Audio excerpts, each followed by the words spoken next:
베이징에서 동계올림픽이 이제 본격적으로 열기를 더해가고 있습니다. 그런데 뭐 그렇게 반응들이 썩 좋지는 않군요.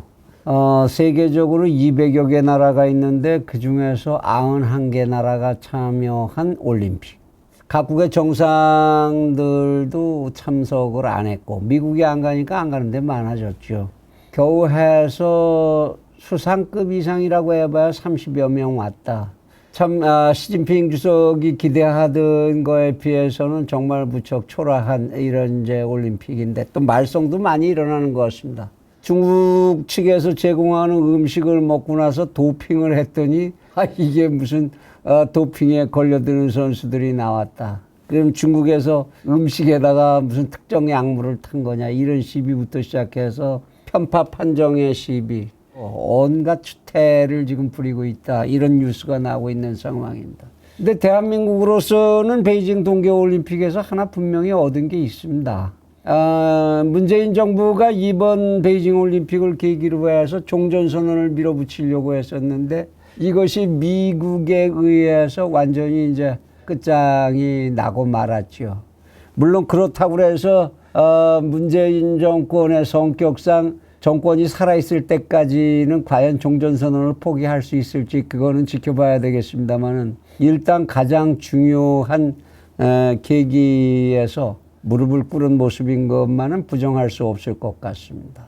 어떻게 보면 대한민국의 운명이 한 고비를 거기서 넘었다 이렇게 생각을 해야 되는 거 아닌가 싶습니다.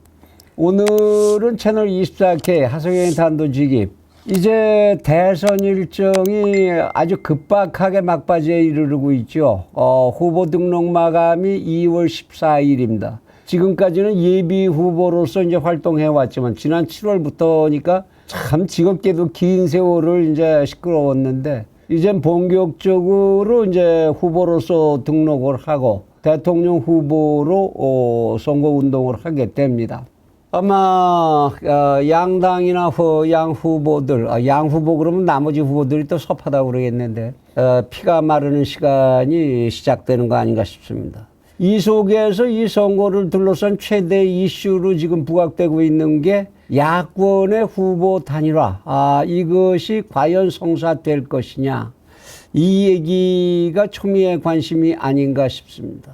이 속에 또 그 이야기의 가장 중심에서 이름이 많이 오르내리는 사람이 안철수라는 사나이네요.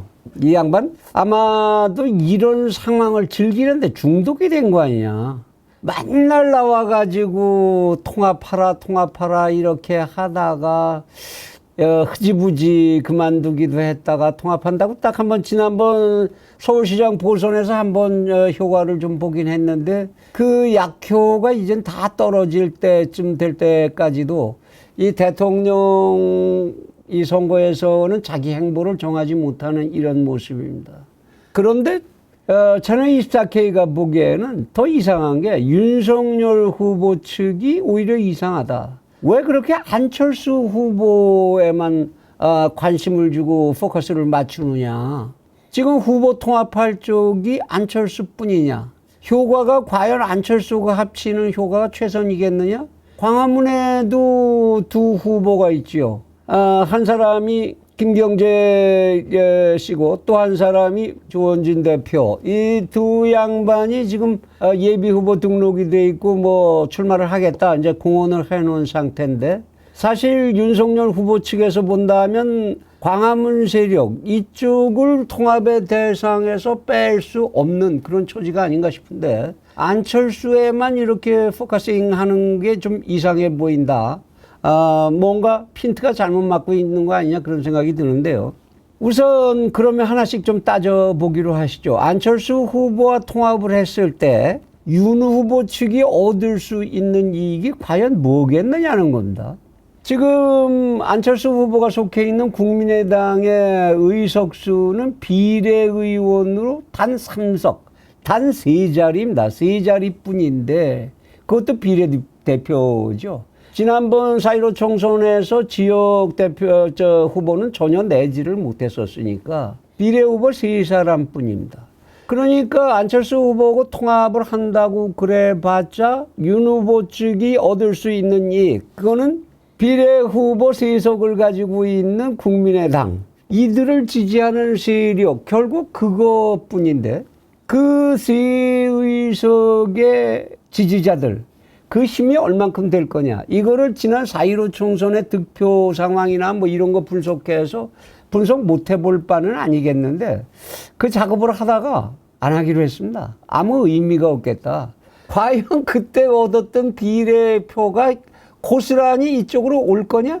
그거 자체가 아무 의미가 없는 것인 것 같이 보이고, 그 이유로서 안철수 후보가 그 당시에 가지고 있던 지명도나 영향력, 정치권에서의 영향력, 이것이 지금도 유지되고 있다고 볼 수 있는 근거는 없어 보이고, 그동안에 무엇보다도 국민의당이라고 하는 정당이 정당 활동으로서 국민들에게 보여주었던 그런 어떤 임팩트가 있느냐, 그런 효과가 있느냐, 아무것도 없다. 그 비례대표 세석을 발생시켰던 그 투표가 그대로 온다고 판단하는 거는 그건 어불성설이다. 최소한 그런 표의 숫자를 분석하지 않더라도 3분의 1 원칙 정도를 적용하면 족한 거 아니냐. 말하자면 안 후보를 지지하는 표가 통합을 했을 경우에 윤석열로 옮겨오는 게 한 3분의 1. 그리고 그 안에는 상당한 숫자가 이제 소위 진보 좌파 지지 세력들이 또 상당히 들어있다고 하는 표이기 때문에 그쪽이 한 3분의 1. 나머지 3분의 1은 깨끗이 포기하게 된다고 보는 것. 이 정도 3분 원칙으로 계산하는 것이 오히려 라프한 계산이지만 그게 사실성이 있는 것 아닌가, 이렇게 판단이 되는 겁니다. 그렇다면 실제로 통합해봤자 안 후보 쪽에서 윤 후보로 넘어올 표, 그게 얼마나 있겠느냐는 겁니다. 지금 10%를 넘어가지 못하는 지지율, 저는 뭐 그 여론조사라는 거 아예 믿지를 않는 사람입니다만은 그게 10%라고 하더라도 그 중에서 3분의 1이 온다. 그게 과연 득표에 얼마나 도움이 되는 거냐. 그걸로 인해서 잃는 반대 손실이 있게 되겠죠. 왜? 광화문 세력들 입장에서 본다면 그래, 안철수하고 통합한다고 잘해봐. 그래서 한번 이겨보려면 이겨봐. 우리는 그럼 깨끗이 포기하겠다. 너희. 이러면은 그런 만일 반대 의견들이 나와버린다면, 그것이 현상으로 표출돼 버린다면 과연 안철수하고 합치는 게 이익이겠습니까? 잃는 게 더 많지 않을까요? 이런 계산을 하고 난다면 안철수 후보하고의 후보 단일화에 매달리는 것이 지금 의미가 있는 거냐. 오히려 후보 단일화라는 걸 한다면 광화문하고 먼저 후보 단일화를 해야 되는 것 아니냐. 그쪽 세력들은 단일화만 된다면 당연하게 거의 다 윤 후보 쪽으로 표가 온다고 계산을 해야 되고, 무엇보다도 박근혜 전 대통령의 입지를 편안하게 해줄 수 있는 전략이 되겠죠. 박근혜 대통령 쪽으로 해서야 그렇게 되면은 마음 편하게 그래, 윤 후보로 전복하고 정권 교체에 온 힘을 집중하자, 이런 얘기를 하기가 편안해지겠죠. 스스로들 알아서 광화문과 그렇게 윤 후보 측과 통합이 된다면 그쪽 효과가 더 크지 않겠느냐. 이 생각을 채널 24K에서는 하지 않을 수가 없다, 이런 얘기입니다. 물론 이렇게 후보 대통합이다 이런 사건이 일어나게 되면 거기에 따르는 일정한 컨벤션 효과라는 게 생겨나게 되겠죠. 야, 그래, 이렇게 흘러가는 거야, 힘이 모여가는 거야, 이런 것 덕분에 이쪽에 윤 후보에 대해서 갸웃갸웃 좀 하던 측에서까지도 대세가 그쪽으로 흘러가는 것 같아, 이런 대세를 타는 표, 이런 것들의 흐름이 생겨나니까 어떤 식으로 공간에 통합의 쇼는 야당으로서는 분명히 해볼 만한 게임이라고 생각을 합니다. 그 선택이 안철수냐, 아니면은 광화문이냐, 아니면 둘 다냐.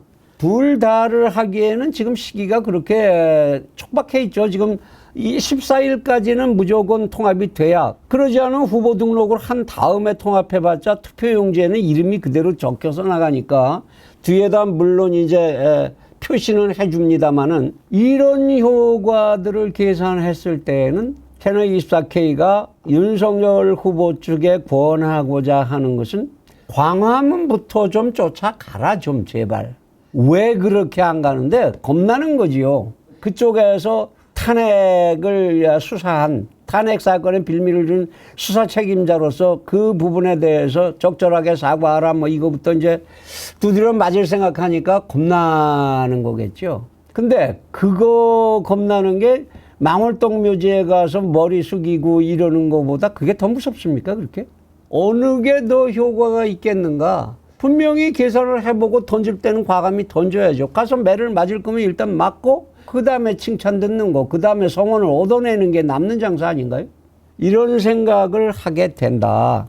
여기 또 하나 재미나게 놓치고 있는 것이 있는 것 같다. 윤석열 캠프 측에서 뭐냐? 허경영이라는 후보죠. 야, 허경영 후보를 무슨 대통령 후보라고 보냐 이런 사람들도 있습니다만은 사실상의 결집력이 강하고 지지 의미 있는 퍼센트를 가지고 있다는 거 부인할 수가 없습니다. 그런데 허경영은 지금 아마 상당히 곤혹스러운 입장에 내부적으로 밖으로 안 보여도 그러고 있을 겁니다. 야, 이거 정말 나갔다가 아무것도 면도 안 쓰게 되고 이게 이제 형편없는 득표로 떨어지게 되면 자기의 추종자들을 또 뭐라고 이걸 구슬러서 끌고 가야 될지 이거 고민하고 있을 가능성이 많지 않을까요? 이런 때에 나는 정권 교체를라는 명분을 선택했다. 윤 후보 측에서 보내온 이 사자와 이야기한 결과 거기에 동참하는 것이 이 나라를 성장시키고 시대를 바꾸기 위해서 순서상 선택할 수 있는 단계라고 결정을 했다. 이런 근사한 말을 할 수 있는 빌미를 줄 수 있다면 허경영 후보 입장으로서 믿지는 거 없는데 좋은 선택이 되지 않을까요? 그런 것들을 파고 들어가면서 허경영 후보 같은 쪽에서 정권 교체를 위해서 우리는 다 같이 이번에는 윤 후보의 대열에 동참하기로 했다. 뭐 이런 선언을 끌어내는 거 뜻밖의 큰 효과가 있을 가능성이 더 높지 않겠습니까? 이런 파격적인 생각을 하고 접근을 최대한으로 해볼 필요가 있다. 그래서 지금 야권에서 나오는 후보 통합론 단순하게만 생각하지 마라. 안철수만이 유일 타겟이 아니다라는 겁니다.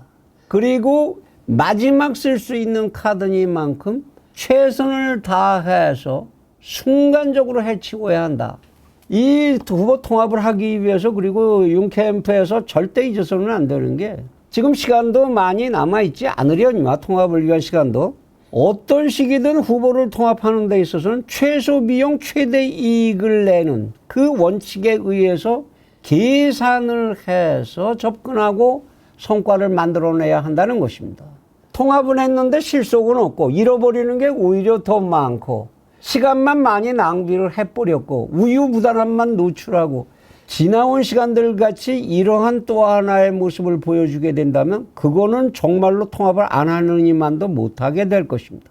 순식간에 해치워야 하고 결단을 보여줘야 하고 그것이 정말로 대세의 흐름으로 보이게 그와 같은 작업을 해내는 그런 순발력, 그런 능력을 국민의힘이 보여줘야 할 시점에 있지 않나 싶습니다.